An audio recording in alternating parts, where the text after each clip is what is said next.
রাজনৈতিক দলগুলোর ভয়টা কিন্তু স্বাভাবিক। আমরা হয়তো বাহিরে অনেক খবরই পাই না, বাট তারা কিন্তু পেয়ে যান। শেখ হাসিনাকে বাংলাদেশে ফেরত দিতে ভারত কি বাধ্য? ধানমন্ডি সেভেন সিস্টার্স চরম বিপদে ভারত, বিদ্রোহীদের হাতে রকেট ড্রোন, সহিংসতায় নিহত 6। 2011 সালে কুড়িগ্রাম সীমান্তে বিএসএফ এর হাতে খুন হয় 15 বছর বয়সী ফেলানী খাতুন। তাদের এক পররাষ্ট্রমন্ত্রী বলছেন যে ভারত বাংলাদেশের সম্পর্ক স্বামী স্ত্রীর সম্পর্ক। শেখ হাসিনা যখন পালিয়ে গেলেন এবারে বধূবরণের মতো বরণ করলেন ভারতীয় শাসক গোষ্ঠী। আসসালামু আলাইকুম দর্শক শ্রোতা, এখন আমি আপনাদেরকে 5টা ভিডিও ফুটেজ দেখাবো। দয়া করে 5টা ভিডিও ফুটেজই মনোযোগ সহকারে শেষ পর্যন্ত দেখবেন। শেষ পর্যন্ত না দেখে বাজে মন্তব্য করবেন না। দর্শক, মূল ভিডিওতে যাবার আগে আপনাদের কাছে আমার ছোট্ট একটি রিকোয়েস্ট, যদি আপনি চ্যানেলের নতুন দর্শক হয়ে থাকেন তাহলে অবশ্যই প্রত্যেক মুহূর্তের আপডেট পেতে আমার এই চ্যানেলটি সাবস্ক্রাইব করে রাখবেন। দর্শক চলেন তাহলে আমরা প্রথম ভিডিওটা দেখে নেই। রাজনৈতিক দলগুলোর ভয়টা কিন্তু স্বাভাবিক। আমরা হয়তো বাহিরে অনেক খবরই পাই না, বাট তারা কিন্তু পেয়ে যান। কি সংস্কার হচ্ছে না? 53 বছরে যে সংস্কার করতে পারে নাই সেই সংস্কারই হচ্ছে। আমার আগের ভিডিওতে একটা ধাঁধা রাখছিলাম যে গত 53 বছরের কাছাকাছি সময় বাংলাদেশ আওয়ামী লীগ বলেন, বিএনপি বলেন, তাদের জোটেরা বলেন, একটা জিনিস তারা খুব কমন ভাবে চালাই গেছে। এটা কি জানেন? এবার আসেন, অ্যান্সারটা হচ্ছে প্রধানমন্ত্রীর যে ক্ষমতা। আপনার খেয়াল থাকার কথা, মাত্র কয়েকদিন আগেরই কথা, বউ জামাই ঘরে ঘরে কাজ্জা হয়েছে। বউ এসে লাইভের মধ্যে কয় শেখ হাসিনা মায়ের কাছে বিচার চাই। কারো ঘর বাড়ি ভেঙে গেছে, শেখ হাসিনা মায়ের কাছে বিচার চাই। কারোর পরকীয়া প্রেমে ভেজাল হয়েছে, শেখ হাসিনা মায়ের কাছে বিচার চাই। রাষ্ট্রের যত বড় বড় সমস্যা থেকে শুরু করা সবাই প্রধানমন্ত্রীর কাছে চায়। ওয়াই? আমাদের সংবিধানে বা আমাদের এই সিস্টেমটার মধ্যে প্রধানমন্ত্রীকে এত পাওয়ারফুল করা হয়েছে, তার হাতে এতগুলা ক্ষমতা রাখা হয়েছে, এতগুলা সেক্টর রাখা হয়েছে যে তিনি না চাইলেও তিনি ওয়ান কাইন্ড অফ রাবণ হয়ে যাচ্ছেন। কেন? এত ক্ষমতার মধ্যে থাকলে ভাই যেদিকে হাত দে ক্ষমতা। এবার আসেন, ডক্টর ইউনূস কি সংস্কার করছে। আপনারা আমাদের যে একজন সমন্বয়ক নাহিদ, দ্য ডেইলি স্টারে তার একটা কি বলে যে সাক্ষাৎকার নেওয়া হয়েছে। আলোচনাটার মাঝখানে সামান্য একটু অংশের মধ্যে একটা ট্রেলার দিয়ে গেছে যে আমরা কি সংস্কার করছি, যে একজন সরকার কেন ফেসিবাদের দিকে যায় বা তিনি কেন স্বৈরাচারী ভূমিকার দিকে যান। বিকজ দ্য সিস্টেম এই পাওয়ারটা তাকে দিয়ে রাখছে। তিনি চাইলেই এখানে অনেক কিছু ম্যানিপুলেট করতে পারেন, আর সেগুলাকেই এবার আস্তে আস্তে সেই ধরেন, আমরা যদি প্রধানমন্ত্রীর যদি একজন বাঘ, তার নখ কাটা হচ্ছে, তার ধরেন হাত কেটে দেওয়া হচ্ছে, মানে বোঝেন নাই, একজন প্রধানমন্ত্রীর আন্ডারে যতগুলো সেক্টর পাওয়ারেবল আছে এগুলোকে ভাগাভাগি করা হচ্ছে। যে সামনে একজন প্রধানমন্ত্রী হিসেবে যেই বসবেন তাকে সংবিধান আর এত পাওয়ার দিবে না, যে পাওয়ারটা পাইলে তিনি স্বৈরাচার হওয়ার জন্য চিন্তা ভাবনা মাথায় আসলে বাস্তবে সেটাকে বাস্তবায়ন করতে পারবেন। কথা ক্লিয়ার নাকি ভেজাল আছে? তার মানে এই সংস্কারের মধ্যে প্রধান একটা সংস্কার হচ্ছে প্রধানমন্ত্রীর ক্ষমতা। আর যেটা বিএনপি বলেন, আওয়ামী লীগ বলেন, আমরা এই দুইটা দল বা আরো যারাই ছিল, প্রধানমন্ত্রী তার হতে পারে নাই তো, বা এরশাদ সাহেবের কথাই ধরেন, তারা যখনই ক্ষমতায় ছিল, তারা যে যখন গেছে, আওয়ামী লীগ তত্ত্বাবধায়ক সরকার সিস্টেম বাদ দিছে, বিএনপিকে দেয় নাই। বিএনপির হাত দিয়ে কিন্তু এটা শুরু হয়েছিল, জাস্ট পারে নাই। আওয়ামী লীগ পারছে গায়ের জোরে। তো গায়ের জোরে পারতে যে কি হয়েছে, পতন হয়েছে। বিএনপি তখন পদত্যাগ করছে, যার কারণে পতনটা হয় নাই। সিস্টেমটার মধ্যে এটা আনা হচ্ছে। সেকেন্ড, গণমাধ্যমকে বানানো হচ্ছে বিরোধী দল। বোঝেন নাই? রাজনৈতিক সরকারগুলোর সাথে যে বিরোধী দলগুলো থাকে জোট সরকারের, এগুলো হচ্ছে গৃহপালিত বিরোধী দল। যেমন জাতীয় পার্টি আওয়ামী লীগের আমলে গৃহপালিত ছিল। তো এখন যদি ধরেন নির্বাচনের আগে সামহাও যে কোনো কারিশমাটিক এনিথিং এখানে ঘটতে পারে, যে বিএনপি জামাতে এক হয়ে গেল, অন্য একটা দল বিরোধী দল হইলো, বাট ওই বিরোধী দল এত কম আসন পাইলো যে তাদেরকে জবাবদিহিতা পার্লামেন্টে না করলেও চলে, এরকম সিচুয়েশন হলো। সেই জন্য করা হচ্ছে কি, গণমাধ্যম ইস্যুতে ডক্টর ইউনূস বলছেন আপনারা যা কিছু সমালোচনা করেন, আমরা দেখতেছি আমাদের কি ভুল হচ্ছে না। কিন্তু ঠিক একই কথা বলছে, গণমাধ্যমের একটা কমিশন করা হবে, যেই কমিশনটা একটা অলিখিত বিরোধী দলের ভূমিকা পালন করবে ক্ষমতাসীন সরকারকে, যে তাদের ভুলগুলা নিয়ে, তাদের দোষ ত্রুটি নিয়ে প্রতিদিন তারা প্রচ্ছদ করবে, প্রতিবেদন করবে উইথ রেফারেন্স, যেটা এই মুহূর্তে নাই। এই মুহূর্তে আমাদের বাংলাদেশে কোথায় দলীয়করণ নাই? দেখেন, সাংবাদিকদের মধ্যে দুইটা গ্রুপ হয়ে যায়, হাসপাতালে ডাক্তারদের মধ্যে দুইটা গ্রুপ হয়ে যায়। এগুলো কি উচিত? চলচ্চিত্র অঙ্গনে দুইটা গ্রুপ হয়ে যায়। এই যে গ্রুপ খেলায় কি হয়, যে দল ক্ষমতায় থাকে সেই গ্রুপ লাভবান হয়, বাকিদেরকে দৌড়ায়। এই সিস্টেমটাই বন্ধ করতে হবে। সরকারের ভুলের বদলে আমাদের গণমাধ্যমগুলো তৈলমর্দনে ব্যস্ত থাকে। আবার যদি তারা সত্যিকারের রিপোর্ট করতে চায়, পত্রিকা বন্ধ হয়ে যায়, সাংবাদিক গুম হয়ে যায়, নানান ধরনের ভেজালে কিন্তু পড়তে হয়। যার কারণে গণমাধ্যমকে একটা স্বাধীন কমিশনের জায়গাতে নেওয়া হচ্ছে। তার মানে বোঝা যাচ্ছে এরকম অতি গুরুত্বপূর্ণ যে সেক্টরগুলো আছে সেই সেক্টরগুলোকে ওইভাবে পরিবর্তন করা হচ্ছে যেভাবে পরিবর্তন করলে ইন ফিউচার সংবিধানের ফাঁকফোকর দিয়া ক্ষমতার যে ফাঁকফোকর বা আইন কানুনগুলো আছে সেগুলোকে যেন আর ব্যবহার করে কেউ চাইলেও স্বৈরশাসক হইতে না পারেন। তার মানে এই সংস্কারের ভেতরে কিছু জিনিস ঘটতেছে যেটা হয়তো আমরা পাবলিকলি দেখছি না। নাহিদের কথাতে ছোট্ট একটু ট্রেইলার আসছে মাত্র। আবার ধরেন সংবিধান কি পরিবর্তন করা হবে কিনা যদি প্রয়োজন মনে করে সেটাও করা হবে, কারণ এই যে জিনিসগুলা এগুলা সংবিধান কর্তৃক কিন্তু কানেক্টেড আছে। আবার ধরেন আমাদের দুইটা দলের মধ্যে একটা জিনিস আছে কি, যে ধরেন একজন আওয়ামী লীগের এমপি, তিনি এমপি হইয়া আওয়ামী লীগের কোনো একটা ইস্যুতে পার্লামেন্টে দাঁড়ায় তিনি পাল্টা বক্তব্য দিতে পারেন না। একটা ভোট আসছে, হ্যাঁ ভোট না ভোট, তিনি চাইলেও না ভোট দিতে পারেন না, নীরব থাকতে হয় বা হাত তুলতে বাধ্য হয়। তো এই যে অনেক সিস্টেম করা আছে যে আপনি সরকার প্রধানের বিরুদ্ধে যাওয়ারই সুযোগ নাই। আমাদের মধ্যে সিস্টেম রয়েছে কি, যে প্রধানমন্ত্রী যেটা বলছে বিএনপি আওয়ামী লীগ আমরা সবাই হ্যাঁ হ্যাঁ করতে হইব, এবার এটা ভুল হোক সঠিক হোক, এই জিনিসগুলোকে পরিবর্তন করা হচ্ছে। ধন্যবাদ জানাই এই সংস্কারগুলোর জন্য। ভালো থাকুন। দর্শক শ্রোতা, চলেন তাহলে আমরা দ্বিতীয় ভিডিও ফুটেজটা দেখে নেই। শেখ হাসিনাকে বাংলাদেশে ফেরত দিতে ভারত কি বাধ্য? এই প্রশ্ন তুলে দ্য ডিপ্লোম্যাট ভারতীয় গণমাধ্যম একটি নিবন্ধ বা একটি রিপোর্ট করেছে। সেখানে বলা হচ্ছে বাংলাদেশের রাজনৈতিক অস্থিতিশীলতার মূল কেন্দ্র বিন্দুতে পরিণত হয়েছেন সাবেক প্রধানমন্ত্রী শেখ হাসিনা। গণবিপ্লবের মুখে দেশ ছেড়ে পালিয়ে ভারতে আশ্রয় নিয়েছেন তিনি, আর তার ভারতে যাওয়ার বিষয়টি বেকায়দায় ফেলেছে নয়াদিল্লিকে। এখানে আইনের ধারা আনা হয়েছে যে বাংলাদেশের সঙ্গে ভারতের যে 2013 সালে যে প্রত্যর্পণ চুক্তি, সেই চুক্তিটা অনেকটা কাল হয়েছে। সেই চুক্তির অধিকাংশ যে ধারা, সেই ধারা বলে যে শেখ হাসিনাকে ফেরত দিতে হবে। শুধুমাত্র একটি ধারায় ভারত এই সুযোগ নিতে পারে, কিন্তু সেই সুযোগ যদি নিয়ে ভারত শেখ হাসিনাকে না ফেরত পাঠায় তাহলে পরিস্থিতি কি হবে? তাহলে নিঃসন্দেহে ঢাকার সাথে দিল্লির কূটনৈতিক টানাপোড়েন হবে এবং তাতে বেকায়দায় পড়বে এবং দিল্লির উপরে আন্তর্জাতিকভাবে চাপ বাড়তে থাকবে। কেন বাংলাদেশে যে গণহত্যার ইস্যুটা, সেটা শুধুমাত্র বাংলাদেশের না, জাতিসংঘ নিজে এই গণহত্যার তদন্ত করবে।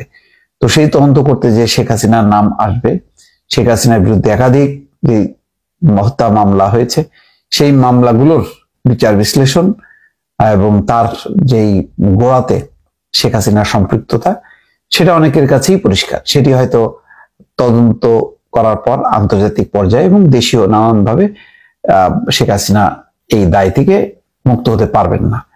তো তাই যদি হয়, তাহলে দেশীয় এবং আন্তর্জাতিক ভাবে যদি শেখ হাসিনা অভিযুক্ত হয়, তাহলে শেখ হাসিনাকে ভারত যদি রক্ষা করার চেষ্টা করে তাহলে পরিণতি কি হবে, সেই প্রসঙ্গটাও তুলে ধরা হয়েছে।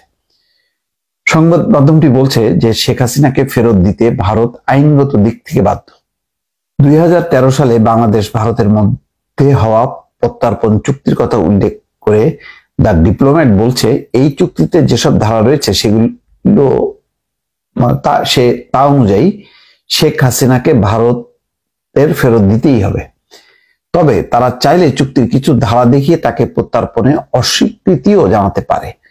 শেখ হাসিনার বিরুদ্ধে এখন পর্যন্ত হত্যা, নির্যাতন, গুম, গণহত্যা এবং মানবতা বিরোধী অপরাধের দায়ে শতাধিক মামলা হয়েছে। আর এসব অভিযোগ ওঠায় তাকে ভারতের রাজনৈতিক আশ্রয় দেওয়াও কঠিন হতে পারে। অর্থাৎ এই সমস্ত যারা গুম খুনের সঙ্গে জড়িত তাদেরকে রাজনৈতিক আশ্রয় দেবে কেন? একটা গণতান্ত্রিক দেশ তো দিতে পারে না। ডিপ্লোম্যাট বলছে ভারত কয়েকটি কারণ দেখিয়ে শেখ হাসিনাকে বাংলাদেশের কাছে ফেরত নাও দিতে পারে, কিন্তু এর মধ্যে বাংলাদেশের অন্তর্বর্তী সরকারের সঙ্গে ভারতের সম্পর্ক খারাপ হওয়ার শঙ্কা রয়েছে। কি আছে 2013 সালের প্রত্যর্পণ চুক্তিতে যার ফলে অস্বীকার করতে পারে? সেখানে বলা হচ্ছে 2013 সালে ভারত ও বাংলাদেশ সরকার প্রত্যর্পণ চুক্তি করে, এরপর 2016 সালে এটি সংশোধন করা হয়। চুক্তিতে বলা আছে যদি কোনো ব্যক্তির বিরুদ্ধে কোনো অভিযোগ আনা হয় এবং এই অভিযোগে সর্বনিম্ন 1 বছর বা তার বেশি কারাদণ্ড হওয়ার সম্ভাবনা থাকে, তাহলে তাকে ফেরত দিতে হবে। তবে এর মধ্যে আবার দুটি গুরুত্বপূর্ণ ধারাও রয়েছে। 6 নম্বর ধারায় উল্লেখ করা আছে, যদি কোনো দেশ মনে করে অভিযুক্ত ব্যক্তির বিরুদ্ধে রাজনৈতিক উদ্দেশ্যে মামলা করা হয়েছে তাহলে তাকে প্রত্যর্পণে অস্বীকৃতি জানানো হবে। কিন্তু এই ধারাতে আবার বিশেষভাবে উল্লেখ আছে, হত্যা, সন্ত্রাস ও অপহরণের মতো অপরাধগুলো রাজনৈতিক অভিযোগ হিসেবে বিবেচনা করা হবে না। আর শেখ হাসিনার বিরুদ্ধে এখন পর্যন্ত যেসব মামলা হয়েছে সেগুলো সবই হত্যা, অপহরণ ও মানবতা বিরোধী অপরাধের অভিযোগ করা হয়েছে।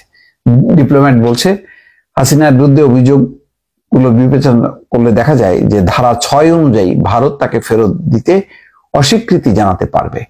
আরেকটি ধারা হলো 8, তাতে বলা আছে অসৎ নিয়তে কারোর বিরুদ্ধে কোনো মামলা করা হয় তাহলে তাকে ফেরত দিতে অস্বীকৃতি জানানো যাবে। ভারত এই ধারাটি ব্যবহার করতে পারে। তারা দাবি করতে পারে হাসিনার বিরুদ্ধে সঠিক বিচার করার সৎ নিয়তে মামলা হয়নি। হাসিনা যেহেতু ভারতের অন্যতম গুরুত্বপূর্ণ মিত্র ছিলেন, সে কারণে ভারত এই ধারা ব্যবহারে সমর্থন করতে পারে। তবে বাংলাদেশ সরকার তাকে ফেরত চাওয়ার পরও যদি ফেরত না দেওয়া হয় তাহলে এটি ঢাকা দিল্লির সম্পর্ক খারাপ করবে। এই হচ্ছে ডিপ্লোম্যাটের ভাষ্য। তাহলে দেখা যাচ্ছে যে 6 এবং 8, 6 অনুযায়ী মানে তাকে দিতে হবে যেহেতু হত্যা, গুম, খুন আছে। আর অসৎ নিয়তে 8 নম্বর ধারাটা প্রয়োগ করতে পারে। তো মানে এত গুরুতর হত্যা, নির্যাতন, মানবতা বিরোধী অপরাধের দায় আছে যেটা আন্তর্জাতিকভাবে জাতিসংঘ তদন্ত করবে। তারপরে যদি ভারত যদি বাংলাদেশের কাছে শেখ হাসিনাকে প্রত্যার্পণ না করে তাহলে এটা নিঃসন্দেহে একটা প্রভাব পড়বে। এবং ভারত এটা টের পেয়ে তারা নানা রকম ইস্যু সামনে আনার চেষ্টা করছে, অস্থিতিশীলতা, হিন্দু নির্যাতন, এইসব বিষয়গুলো। কিন্তু আন্তর্জাতিকভাবে যখন নাকি এই বিচারগুলো শুরু হবে, তদন্ত শুরু হবে, তখন দিল্লির একটা কঠিন রাজনৈতিক পরিস্থিতির মধ্যে পড়বে, এটা বলাই যায়। দর্শক ভালো থাকবেন, আল্লাহ হাফেজ। চলেন তাহলে আমরা তৃতীয় ভিডিওটা দেখে নেই। 2011 সালে কুড়িগ্রাম সীমান্তে বিএসএফের হাতে খুন হয় 15 বছর বয়সী ফেলানী খাতুন। দেশ বিদেশের গণমাধ্যমে আলোড়ন তুলেছিল কাঁটাতারে ঝুলে থাকা কিশোরীর দেহ। সম্প্রতি ফেলানীর মতোই আরেক কিশোরীকে গুলি করে মারল বিএসএফ। গত 1.5 দশকে ভারতীয় সীমান্তরক্ষী বাহিনীর এমন নৃশংস ও ধারাবাহিক হত্যাকাণ্ডের বিরুদ্ধে কিছুই করেনি স্বৈরাচারী হাসিনা প্রশাসন। তবে আগের মতো এবার চুপ থাকেনি মোহাম্মদ ইউনূসের অন্তর্বর্তী সরকার। 13 বছরের স্বর্ণা দাস খুনের তীব্র প্রতিবাদ জানিয়েছে ঢাকা। সীমান্ত বিধান লঙ্ঘন না করার কথাও মনে করিয়ে দিয়েছে দিল্লিকে। বর্তমান পরিস্থিতিতে এই হুঁশিয়ারি কি মানবে ভারত? একদিকে পারস্পরিক সম্পর্ক টিকিয়ে রাখার কথা বলছে ভারতের পররাষ্ট্র মন্ত্রণালয়, অন্যদিকে তাদের সশস্ত্র বাহিনী যেন বাংলাদেশ সহ চারপাশে নজর রাখে সেরকম আদেশ দিচ্ছেন দেশটির প্রতিরক্ষা মন্ত্রী রাজনাথ সিং। প্রতিবেশী দেশের একজন মন্ত্রীর এমন বক্তব্যকে স্বাধীন আরেকটি রাষ্ট্রের প্রতি পরোক্ষ হুমকি বলে মনে করেন অনেক আন্তর্জাতিক বিশ্লেষক। এদিকে 6 সেপ্টেম্বর শুক্রবার ভারতীয় সংবাদ মাধ্যম ইন্ডিয়ান এক্সপ্রেসের একটি প্রতিবেদনে দেখা যায় বাংলাদেশিদের অবৈধ অনুপ্রবেশ ঠেকাতে বর্ডার গার্ড বাংলাদেশকে অনুরোধ জানিয়েছে বিএসএফ। স্বর্ণা দাসের হত্যার কঠোর প্রতিবাদ জানিয়ে ভারতকে চিঠি দেওয়ার পরপরই আসলো এমন অনুরোধ। ভারতের পেনাল কোড কিংবা আন্তর্জাতিক কোনো আইনেই নেই নিরস্ত্র নাগরিককে গুলি করে বা নির্যাতন করে মেরে ফেলার বিধান। অথচ বছরের পর বছর ধরে বিএসএফের নৃশংস কর্মকাণ্ডের কারণে বর্তমানে বিশ্বের অন্যতম প্রাণঘাতী ও ভয়ঙ্কর সীমান্তের নাম বাংলাদেশ ভারত সীমান্ত। ছাত্র জনতার অভ্যুত্থান ছাড়াও বিভিন্ন সময়ে উঠে এসেছে ফেলানী ও অসংখ্য নিরীহ মানুষের মৃত্যুর ঘটনা। আজ পর্যন্ত শাস্তি হয়নি ফেলানীকে হত্যাকারী বিএসএফ সদস্যের। 2022 সালে এক সংবাদ সম্মেলনে বিএসএফের গুলিতে নিহত সব বাংলাদেশিকে অপরাধী বলে সাব্যস্ত করেছিলেন তৎকালীন বিএসএফ মহাপরিচালক পঙ্কজ কুমার সিং।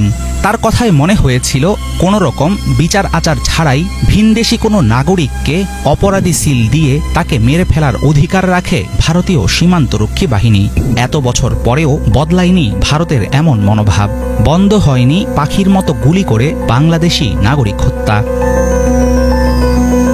বাংলাদেশের সীমান্তে দেখা যায় বিএসএফ এর আধিপত্যবাদী আচরণ, কিন্তু শক্তিশালী প্রতিবেশী হওয়ায় চীন বা পাকিস্তানের নাগরিকদের নির্বিচারে হত্যার সাহস করে না ভারতীয় বাহিনী।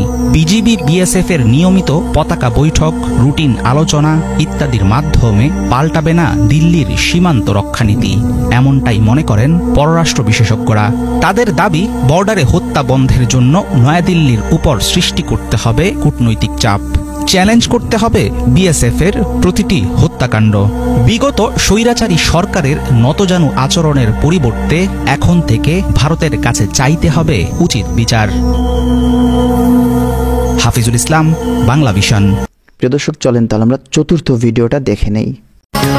ভাঙবে কি সেভেন সিস্টার্স, চরম বিপদে ভারত, বিদ্রোহীদের হাতে রকেট ড্রোন, সহিংসতায় নিহত 6। সীমান্তে হত্যা বন্ধে বাংলাদেশের কড়া সতর্কতার পরেই সুর নরম ভারতের অনুপ্রবেশ ঠেকানোর অনুরোধ।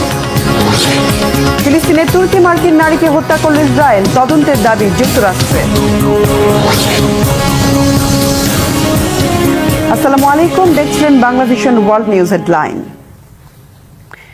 ভাঙতে যাচ্ছে কি ভারতের সেভেন সিস্টার্স? নতুন করে আবারও দেশটির মণিপুর রাজ্যে অগ্নিগর্ভ হওয়ার পরই উঠেছে এই প্রশ্ন। শুধু তাই নয়, ভারতের অভ্যন্তরীণ সংঘাতের ইতিহাসে আগে কখনো এত ব্যাপক পরিমাণে ড্রোন ও রকেট হামলা চালায়নি কোনো বিদ্রোহী গোষ্ঠী। মণিপুরে গেল 1.5 বছরের বেশি সময় ধরে চলা জাতিগত সংঘাতে পর্যন্ত মৃত্যু হয়েছে 250-এরও বেশি মানুষের। চিকেন নেক হিসেবে পরিচিত এই সেভেন সিস্টার্সে অস্থিরতার চরম বিপদের মুখে রয়েছে ভারত। রিফাত জামানের ডেস্ক রিপোর্ট। প্রতিবেশী দেশ বাংলাদেশকে অস্থির করতে গিয়ে কি এবার নিজেরাই জ্বলে পুড়ে ছাই হচ্ছে ভারত? এবার কি ভারত হারাতে বসেছে নিজেদের গুরুত্বপূর্ণ অঞ্চল সেভেন সিস্টার্স? সেখানকার 7 রাজ্য কি ভারতের সাথে থাকবে নাকি আলাদা হবে? এত ড্রোন কোথায় পেল মণিপুরের বিদ্রোহীরা?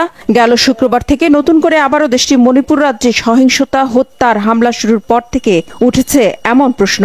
বিশ্লেষকরা বলছেন, ভারতের অভ্যন্তরীণ সংঘাতের ইতিহাসে এর আগে কখনো এত ব্যাপক পরিমাণে ড্রোন হামলা চালায়নি কোনো বিদ্রোহী গোষ্ঠী। রাষ্ট্রের বিরুদ্ধে এতটা জ্বলে ওঠেনি কখনোই।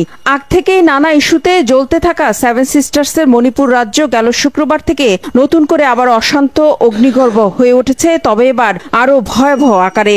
রকেট, ড্রোন আর গ্রেনেড দিয়ে বিভিন্ন জায়গায় হামলা চালিয়েছে কুকি বিদ্রোহীরা। রকেট দিয়ে এর আগে হামলা হলেও এত ড্রোন হামলা এর আগে কখনো হয়নি।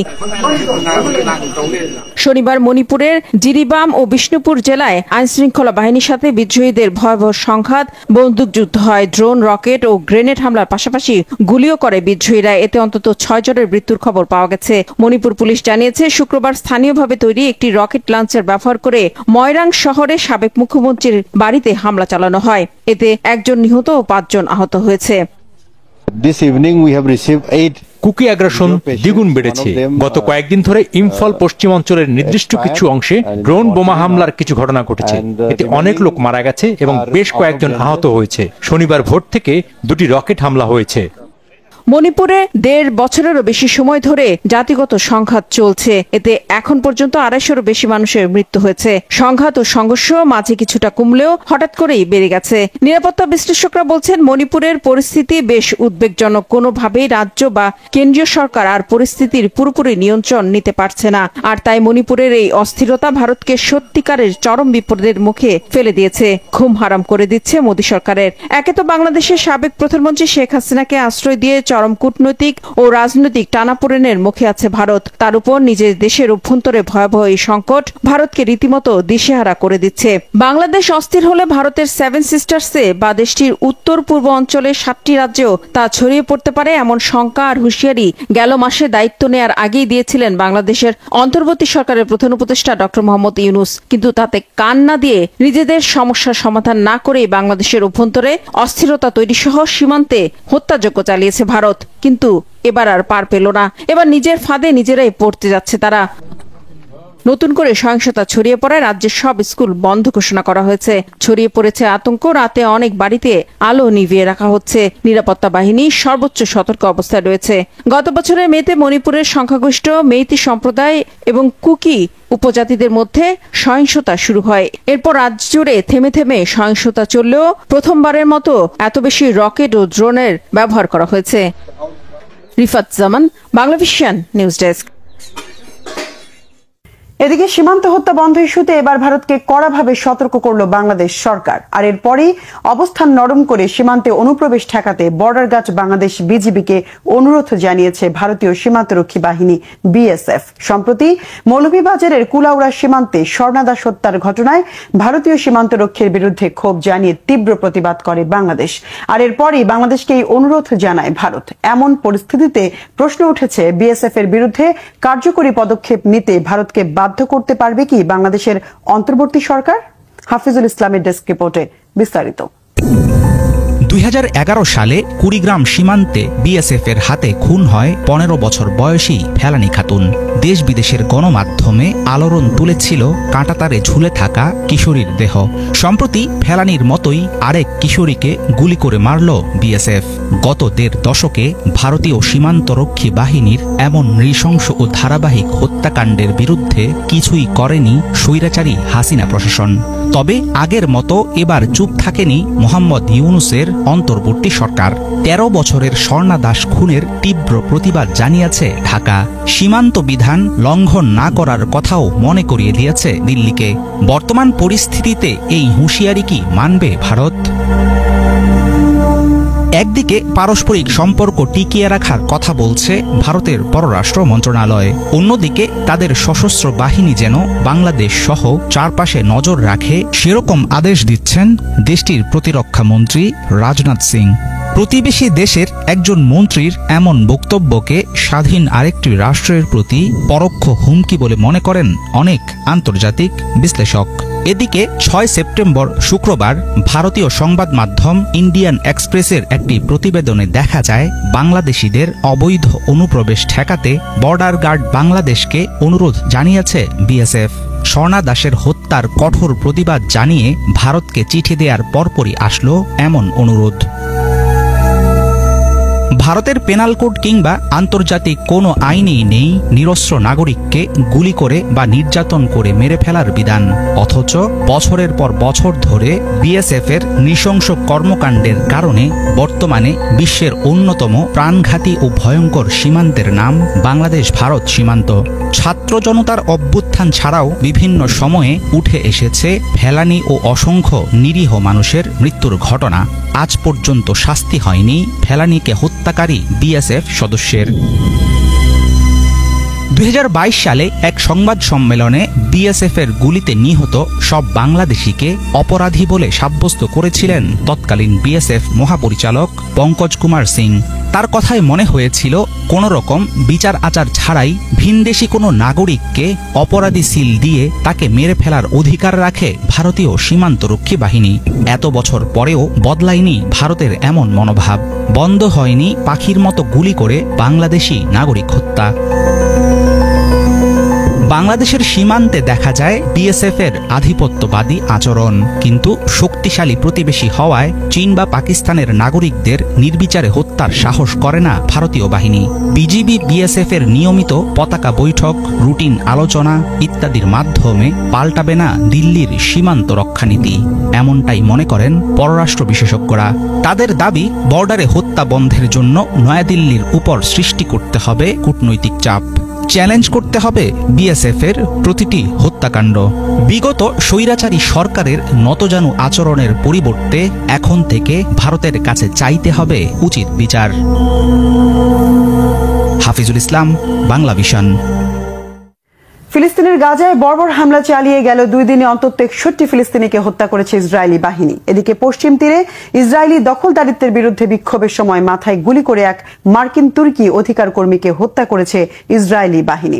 গাজায় ইসরায়েলি সামরিক অভিযান 336 দিনে পৌঁছেছে। এরই মধ্যে ফিলিস্তিনিদের উচ্ছেদ আর হত্যায় আরো বর্বর হয়ে উঠেছে নেতানিয়াহু বাহিনী। শুক্রবার গাজার হালিমা আল সাদিয়া স্কুলে হামলা চালিয়ে অন্তত 8 ফিলিস্তিনিকে হত্যা করেছে তারা। বাস্তুচ্যুত ফিলিস্তিনিরা স্কুলটিতে আশ্রয় নিলেও শেষ রক্ষা হয়নি। হামলা হয়েছে মধ্য গাজার নুসেইরাত শরণার্থী শিবিরে, সেখানে প্রাণ হারিয়েছে 5 জন ফিলিস্তিনি। এদিকে শুক্রবার পশ্চিম তীরের নাবলুসে মার্কিন তুর্কি অধিকার কর্মী ইজগি আইগিকে গুলি করে হত্যা করে দখলদার ইসরায়েলি বাহিনী। ইসরায়েলি দখলদারিত্বের বিরুদ্ধে বিক্ষোভ করায় তাকে প্রাণ হারাতে হয়। এই ঘটনায় বিরক্তি প্রকাশ করেছে হোয়াইট হাউস। ঘটনার তদন্ত করতে ইসরায়েলের প্রতি আহ্বান জানিয়েছে বাইডেন প্রশাসন। নাবলুসের দক্ষিণের একটি গ্রামে ইসরায়েলি বাহিনীর গুলিতে 13 বছর বয়সী এক কিশোরীও নিহত হয়েছেন।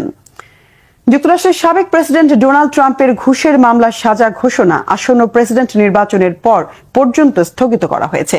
শুক্রবার নিউ ইয়র্কের বিচারক জুয়ান মার্চান এই স্থগিতাদেশ দেন। এর আগে রিপাবলিকান দলের প্রেসিডেন্ট প্রার্থী ট্রাম্প তার আইনজীবীদের মাধ্যমে আদালতে সাজা ঘোষণার তারিখ পেছানোর জন্য আবেদন করেছিলেন। বিচারক জুয়ান মার্চান জানান, সাজা ঘোষণার দিন 18 সেপ্টেম্বর থেকে 26 নভেম্বর করা হয়েছে।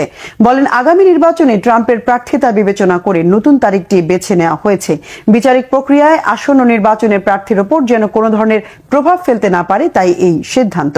মার্কিন প্রেসিডেন্ট নির্বাচনে রিপাবলিকান প্রার্থী ডোনাল্ড ট্রাম্প ঘুষের তথ্য গোপনের মামলায় মে মাসে দোষী সাব্যস্ত হন। মামলায় ট্রাম্পের বিরুদ্ধে 34টি গুরুতর অপরাধের অভিযোগ আনা হয়। এই ঘটনার মধ্য দিয়ে ইতিহাসে প্রথমবারের মতো কোনো সাবেক মার্কিন প্রেসিডেন্ট তার অপরাধের জন্য দোষী সাব্যস্ত হয়েছেন। শুক্রবার রাতে দ্বিতীয়বারের মতো চীনের গুয়াংডং প্রদেশে আঘাত হানে সুপার টাইফুন ইয়াগি। আনুমানিক রাত 10টায় ঝানজিয়াংয়ের জুয়েন অঞ্চলে টাইফুনটি ব্যাপক তাণ্ডব চালায়। এর আগে আশ্রয় কেন্দ্রে ঠাঁই নেয় এসব অঞ্চলের প্রায় 10 লাখ মানুষ। বিস্তারিত ডেস্ক রিপোর্টে। শুক্রবার রাতে চীনের গুয়াংডং প্রদেশে দ্বিতীয়বারের মতো আছড়ে পড়ে সুপার টাইফুন ইয়াগি। প্রাদেশিক আবহাওয়া কেন্দ্র বলছে, ইয়াগি রাত 10টা নাগাদ গুয়াংডং এর ঝানজিয়াংয়ের জুয়েন অঞ্চলে আঘাত হানে। এর আগেই প্রায় 10 লাখ মানুষকে আশ্রয় কেন্দ্রে পাঠানো হয়েছিল। তার আগে আনুমানিক বিকেল 4টার দিকে সুপার টাইফুন ইয়াগি হাইনানের ওয়েংটিয়ান শহরের ওয়েংচাংয়ে প্রথম আঘাত হানে। এ সময় বাতাসের বেগ ব্যাপক মাত্রায় ছিল। শুক্রবার বিকেলের আগে গুয়াংডং থেকে 5,74,000-এরও বেশি বাসিন্দাকে আশ্রয় কেন্দ্রে পাঠানো হয়েছিল। এর মধ্যে 4,07,064 জনই ঝাংজিয়াংয়ের, যেখানে দ্বিতীয়বারের মতো টাইফুন ইয়াগি আছড়ে পড়ে। গুয়াংডং এবং হাইনান প্রদেশের শিক্ষা প্রতিষ্ঠানগুলোর কার্যক্রমও বন্ধ রাখা হয়। গুয়াংডং এর 10টি শহরের সমস্ত শিক্ষা প্রতিষ্ঠান সাময়িকভাবে বন্ধ রাখার নির্দেশ দেয় কর্তৃপক্ষ। গুয়াংডং এর 94টি নৌ রুটের 72টি বন্ধ রাখা হয়। এসব অঞ্চলের কমপক্ষে 84,873টি মাছ ধরার নৌকা বন্দরে আশ্রয় নেয়। প্রবল বাতাসের কারণে যানবাহন চলাচল ব্যাহত হয়ে পড়ে।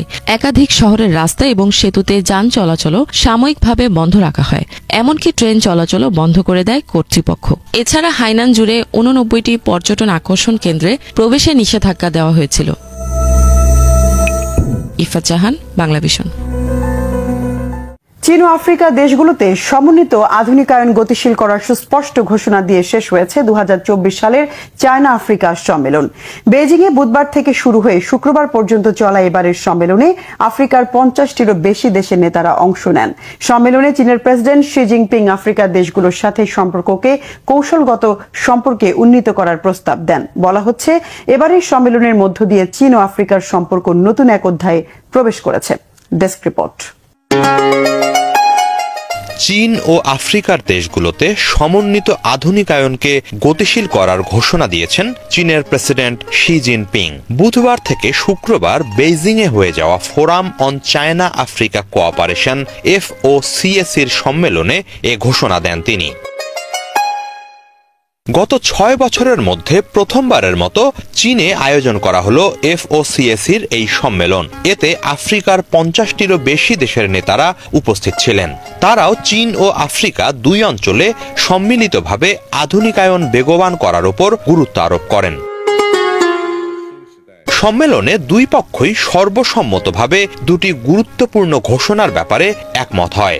এর একটি হলো নতুন বিশ্ব ব্যবস্থায় চীন ও আফ্রিকার জনগণের মধ্যে সকল খাতে পারস্পরিক সহযোগিতার ক্ষেত্র তৈরি করা। এছাড়া অপর ঘোষণায় আগামী 3 বছরের জন্য FOCAC-র সুনির্দিষ্ট কর্মপরিকল্পনা নির্ধারণ করা হয়। বৃহস্পতিবার সম্মেলনের মূল অনুষ্ঠানে শি জিনপিং কূটনৈতিক যোগাযোগ থাকা আফ্রিকার সবগুলো দেশের সঙ্গে চীনের সম্পর্ককে কৌশলগত মাত্রায় উন্নীত করার প্রস্তাব দেন। একই সাথে দুই অঞ্চলে আধুনিকায়ন প্রক্রিয়া এগিয়ে নিতে অংশীদারত্বের ভিত্তিতে 10টি পদক্ষেপ নেয়ার প্রস্তাব দেন তিনি। এর আওতায় আছে পরস্পরের সভ্যতা ও সংস্কৃতি সম্পর্কে জানাশোনা, বাণিজ্য বৃদ্ধি, শিল্প খাতে সমন্বয় বাড়ানো, সার্বিক সংযোগ, উন্নয়ন সহায়তা, স্বাস্থ্য, কৃষি ও জীবিকা, মানুষে মানুষে সাংস্কৃতিক আদান প্রদান বৃদ্ধি, পরিবেশমুখী সবুজ উন্নয়ন ও যৌথ নিরাপত্তা।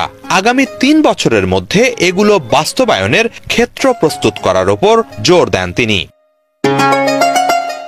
শুক্রবার আফ্রিকার অনেক নেতার সঙ্গে দ্বিপাক্ষিক বৈঠকে অংশ নেন শি।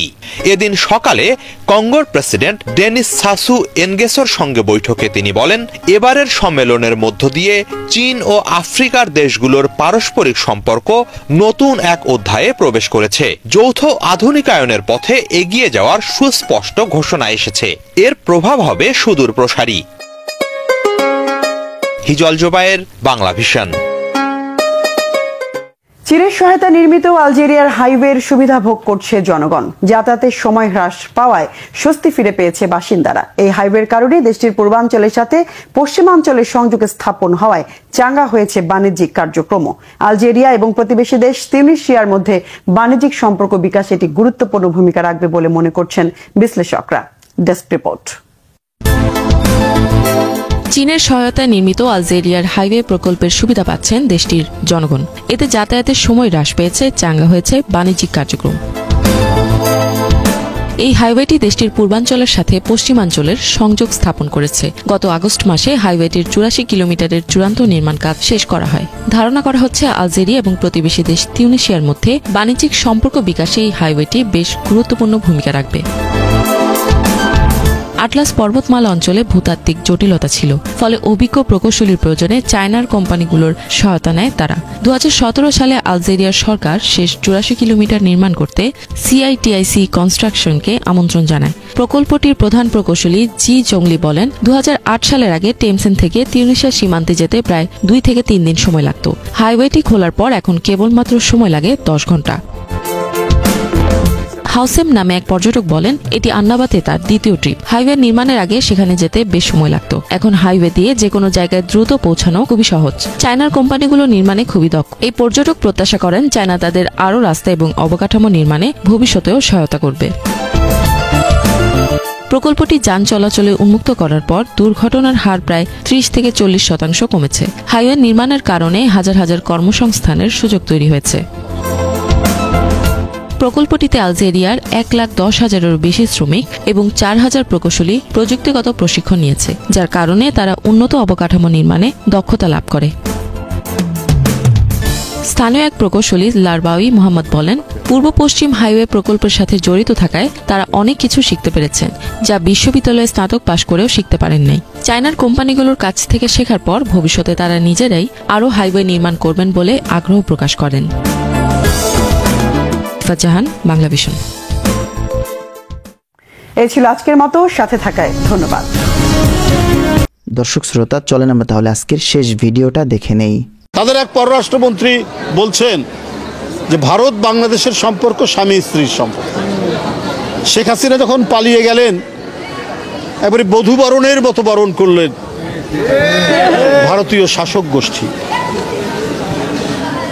তারপরে কি হচ্ছে আমরা জানি না। তবে গতকালকের ভারতের প্রতিরক্ষা মন্ত্রীর ভারতের বিভিন্ন কমান্ডারদের সাথে যে বৈঠক, এই বৈঠকের বিষয়ে আমি কালকেও বলেছি, এটা উদ্বেগজনক। এটা উস্কানি কিনা, এটা জনমনে প্রশ্ন দেখা দিয়েছে। আপনারা কি নববধূকে সান্ত্বনা দেওয়ার জন্য, তার যে জমিদারি পুনরুদ্ধারের জন্য কোনো কাজ করছেন? তাহলে প্রতিরক্ষামন্ত্রী এভাবে কথা বলছেন কেন? সেখানে বলেছেন ইউক্রেন রাশিয়ার যে যুদ্ধ চলছে, হামাস ইসরায়েলের যুদ্ধ চলছে, এটা চলছে, কিন্তু বাংলাদেশে কি চলছে? বাংলাদেশের সকল মানুষ এক দানবকে তাড়িয়ে মুক্ত বাতাস, মুক্ত নিঃশ্বাস নিয়ে আজকে চলাফেরা করছে। আমি ডানে বামে কোথাও আমি গ্রেপ্তার হতে পারি, আমি গুম হতে পারি। এই শঙ্কা থেকে আজকে যে শান্তির এবং স্থিতির যে পরিবেশ হয়েছে, আপনারা কি সেইটাকে পছন্দ করছেন না? বাংলাদেশের মানুষ শান্তিতে থাকুক, বাংলাদেশের মানুষ গণতন্ত্র ফিরে আসুক, বাংলাদেশের মানুষ একটি সার্বভৌম দেশে বসবাস করুক, এটা কি ভারতের নীতি নির্ধারকরা তারা মোটেই পছন্দ করছেন না? তারা এটাকে মেনে নিতে পারছেন না? শেখ হাসিনা আজকে বাংলাদেশে নেই, এই কষ্ট, এই দুঃখ ভারতের নীতি নির্ধারকরা কি ভুলতে পারছেন না? তাহলে তো আপনারা বাংলাদেশের মানুষ, বাংলাদেশের জনগণ, বাংলাদেশের স্বাধীনতা, বাংলাদেশের সার্বভৌমত্ব আপনাদের কাছে তো মোটেই নিরাপদ নয়। আপনাদের কাছে শুধু একজন মাত্র ব্যক্তি নিরাপদ, তিনি শেখ হাসিনা। এটা অত্যন্ত দুর্ভাগ্যজনক। পার্শ্ববর্তী দেশ আমাদের সাথে অনেক অমীমাংসিত বিষয় আছে, কিন্তু আমরা পরস্পরের সার্বভৌমত্বকে শ্রদ্ধা করি। আমরা যেমন ভারতের স্বাধীনতা সার্বভৌমত্বকে শ্রদ্ধা করি, ভারতেরও উচিত হবে বাংলাদেশের স্বাধীনতা সার্বভৌমত্বকে শ্রদ্ধা করা। আপনারা যদি ওয়ান ওয়ে ট্রাফিক হয়ে কোনো একটি বিশেষ ব্যক্তি এবং দলের প্রতি আপনাদের যদি যোগাযোগ থাকে বা যোগাযোগ রক্ষা করেন, তাহলে বাংলাদেশের মানুষ সেটিকে ভালোভাবে মেনে নেবে না। আমিও বলে রাখি, এই দেশ, এই বাংলা দীর্ঘদিন ধরে অনেক নির্যাতন সহ্য করে, কিন্তু আবার বিদেশি হানাদারদের বিরুদ্ধে রুখে দাঁড়ানোর যে অদম্য তেজ এবং সাহস কিন্তু এরা সবসময় দেখিয়েছে। এবং এই দেখানোর মধ্যে দিয়ে তারা যে একটা বীরের জাতি, এইটা কিন্তু ভারতীয় কর্তৃপক্ষকে মাথার মধ্যে রাখতে হবে। তো প্রিয় দর্শক, আজকের ভিডিও পর্যন্তই ছিল। দেখা হচ্ছে পরবর্তী কোনো আপডেট ভিডিওতে। সে পর্যন্ত সুস্থ থাকবেন, ভালো থাকবেন, আমার জন্য দোয়া করবেন। আসসালামু আলাইকুম রহমতুল্লাহি তাআলা ওয়া বারাকাতুহু।